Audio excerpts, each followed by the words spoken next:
Hello mga kapatid, totoo po bang sinabi nila na pare lang daw po ang umiinom ng wine o dugo ni Kristo? Hindi po yan totoo. Nung kinasal kami ng asawa ko mga kapatid, pinainom kami yung tinapay o hostia, nilublob ng pare sa wine. So, ibig sabihin nakainom din kami ng dugo ni Kristo nung kami ay kinasal. So, hindi po totoo na pare lang. Saka wala namang katuruan ng simbahan patungkol dyan mga kapatid na pare lang po ang uminom. Lahat po tayo pwedeng uminom basta karapat dapat lang po tayo mga kapatid. Kaya lang yung sa misa, makikita natin na hindi pinainom yung mga nagsisimba, pare lang po.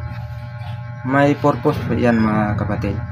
Kaya lang po hindi pinainom ang mga nagsisimba kasi nag-iingat lang po tayo mga kapatid na baka hindi natin mapangalagaan mabuti ang dugo ni Kristo.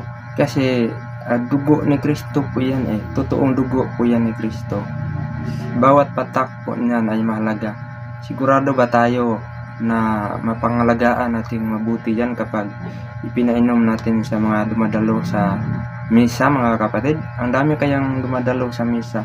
Sigurado po ba tayo na maingatan natin mabuti ang dugo ng ating Panginoong Jesucristo? Okay lang sa kanila siguro dahil hindi naman totoong dugo ni Kristo yung sa kanila mga kapatid. Sa ating mga Katoliko is totoong dugo ni Kristo po talaga yung iniinom natin tuwing nagmimisa mga pari mga kapatid. Pagkatapos na consecration ng pari mga kapatid, yung tinapay o yung wine ay magiging totoong laman at totoong dugo na po yan ni Kristo. Yun po ang dahilan kung bakit hindi pinainom yung mga dumadalo sa misa mga kapatid. Mas minabuti po na pare na lang muna yung uminom para maingatan po natin mabuti ang dugo ng ating Panginoong Jesucristo. So, hindi po totoo yung mga sinasabi nila mga kapatid na sinulo raw ng pare ang wine o dugo ni Kristo. Hindi man lang tayo binigyan, tayo mga layman, tayo mga ordinaryong tao, hindi man lang binigyan ng pagkakataon na matanggap o makainom ng dugo ni Kristo mga kapatid. Hindi po totoo yan. Lahat po tayo pwedeng uminom ng dugo ni Kristo basta tayo po ay karapat-dapat lamang mga kapatid. So, ang pangunahing purpose po niyan mga kapatid is pag-iingat. Kasi kapag natapon lang po yung dugo ni Kristo mga kapatid, nalapastangan po natin yung dugo ng ating Panginoong si Kristo. Kung tayo ay tumanggap sa laman o dugo ni Kristo na hindi karapat-dapat mga kapatid, ay nalapastangan po natin ang laman at dugo ng ating Panginoong Jesucristo.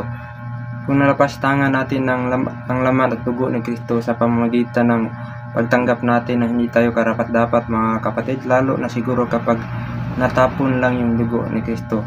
Basahin po natin ang nakasulat sa 1 Corinto 11:27 mga kapatid.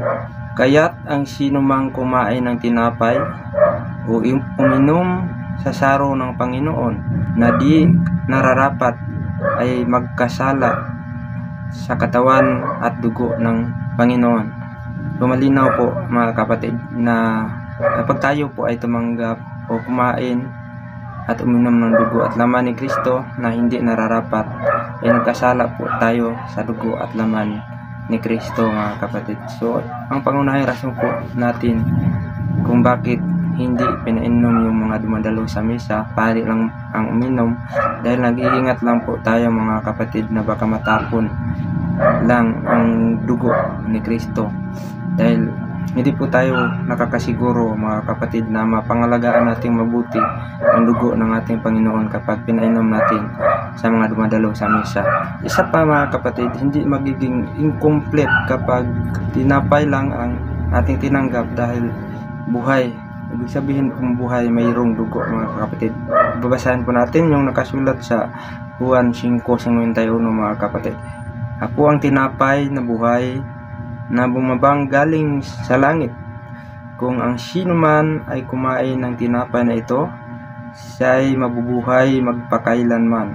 Oo, at ang tinapay na aking ibibigay ay ang aking laman na ikabubuhay ng sanglibutan.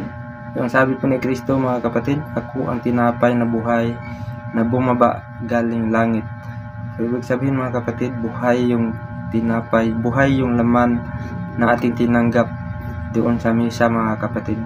Kaya hindi po nagiging incomplete ang ating pagtanggap ng ating Panginoon Jesucristo dahil yung tinapay o yung laman ni Kristo na ating tinanggap ay buhay po. Kapag buhay, mayroong dugo, mga kapatid. Sana po naintindihan, mga kapatid.